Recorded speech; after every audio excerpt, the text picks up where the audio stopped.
For 10 days, for more than 80 hours, what I saw was not a secure and transparent election. I can tell you that I am an eyewitness to many issues and irregularities that were observed in Philadelphia with the processing and counting of the vote.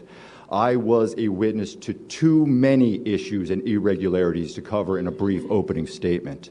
The Philadelphia Board of Elections processed hundreds of thousands of mail-in ballots with zero civilian oversight or observation. The Board of Elections erected a fence approximately 50 feet into the hall that ran the length of the room. All observers were corralled behind the fence. More than 100 board workers processed and opened mail-in ballots on the other side of the fence. These masked workers were arranged throughout the 120,000 square feet at a distance from the observers of about 10 feet to more than 200 feet away from us. Unlike what some may have reported in the media, the vast majority, and I'd estimate at least 96% of the board workers were processing mail-in ballots 15 to 200 plus feet from us. Due to the distance of the workers from the erected fences, it was impossible for me or any observer to see what the workers were doing with any type of specificity. The observers were not able to challenge any decision or determination being made about the processing of these mail-in ballots. No civilian oversight over hundreds of thousands of mail-in ballots, zero opportunity for observers to observe, challenge, or inspect the mail-ins being opened. Move on to the second point, the pink highlighted duplicate ballots, which I haven't heard about, at least not in the media. As the weeks progressed, the observers were informed that the board was going to be duplicating damaged mail-in ballots that could not be read by the scanners. I was told that there were more than 5,000 of these damaged ballots. I was also told that the actual number was unknown and could be much higher.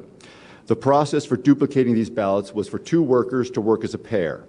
One worker reading out loud what was marked on the original damaged ballot, and the second worker using a pink highlighter to mark the choice on the duplicate ballot.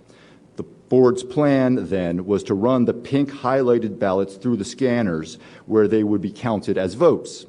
The board workers did this pink highlighter duplication work over the course of a couple days until thousands of ballots were duplicated with these pink highlighters. On Thursday, November 12th, the observers were informed that the pink highlighter could not be read by the scanners. They all had to be done again. All of the duplicated mail-in ballots had to be fixed. And the Philadelphia Board of Elections' solution to this problem was to give the workers who were working alone, individually, stacks of hundreds of what amounted to blank mail-in ballots. And the workers, individually, were to fill in the correct highlighted ovals with dark pen. No observation. They were marking thousands of blank mail-in ballots. The workers did this double recreation work for hours before the observers realized what was going on, because we weren't told what was going on. Only when the observers confronted the deputy commissioner about this irregularity was a system set up where the workers would show the observers each double recreated mail-in ballot by flashing it at them for a second from a distance of 6 to 20 feet away, for as good as that was. Thousands of mail-in ballots were ultimately counted in this way. Again, I find this to be an issue and to be irregular. I wasn't around for every election in Philadelphia's history, but I can tell you as an eyewitness, for 10 days, for more than 80 hours, what I saw was not a secure and transparent election. There are major concerns about the legitimacy of hundreds of thousands of ballots that were counted in Philadelphia. May I suggest to you that any restoration of faith on the part of Pennsylvanians in our electoral system can and will only be accomplished after an investigation into this election, only after the law is properly applied to this election. The idea that we can just move on by making sure that the law is properly applied in the next election is, in my opinion, unacceptable.